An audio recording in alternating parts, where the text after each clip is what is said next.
Hi, kindergarten teachers. Let's have a look at how you can connect computer science into your Matter unit.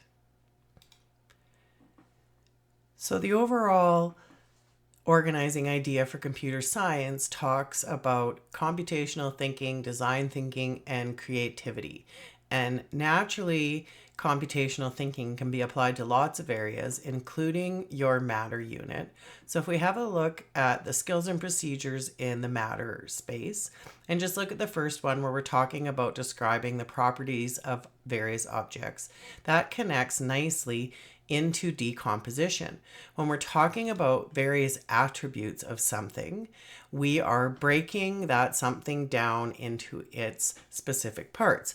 If I asked you to sort these objects here by, say, color, you would be looking at only the color. That's the attribute of these objects that we're looking at to meet our need in this case. We don't need to be worried about anything else about these objects other than the specific attributes that we are looking for. So anytime we're having conversations with students about the properties or the attributes of something, we are by nature just decomposing and doing that piece of the computational thinking. When we start to move into the other two skills and procedures in here, the sorting of various objects and comparing, we are going to see that we're touching on some of the other areas of computational thinking as well, including pattern recognition. As soon as I've recognized, again, we're talking on a really basic example here when we're just dividing our sorted objects into colors, but I know that I'm looking at blue. So now I have a pattern that anything that is blue belongs in this category, and the same goes for the green.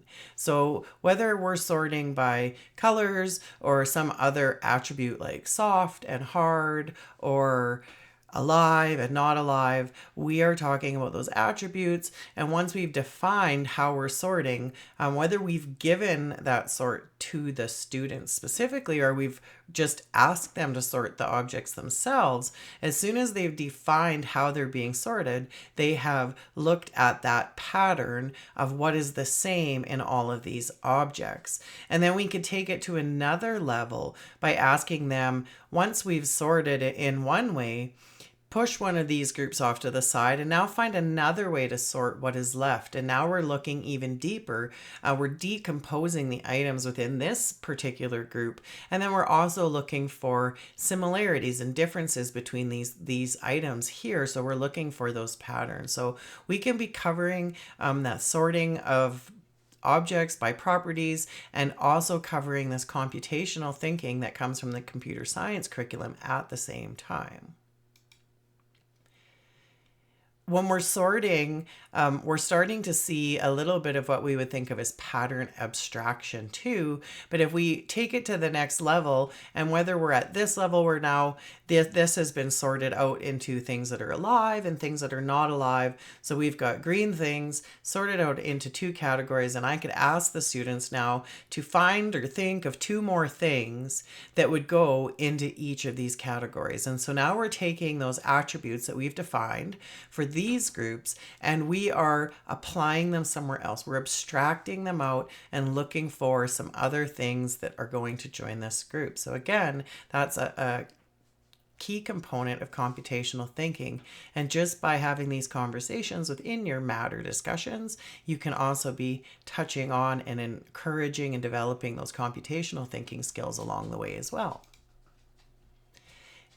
Last piece of the computational thinking elements is the algorithm design. And so we might not see this as connected to some of the skills and procedures specifically in Matter, but it's really simple at this point to take it to that next level. And that's simply by just asking the students to now define a rule. What would be your algorithm or your rule for doing this sort? If I came across any object in the future, how would I know where it fits here? And we could come up with these conditional statements like this, which are very much coding type statements as well. So that's a great building onto those eventual skills.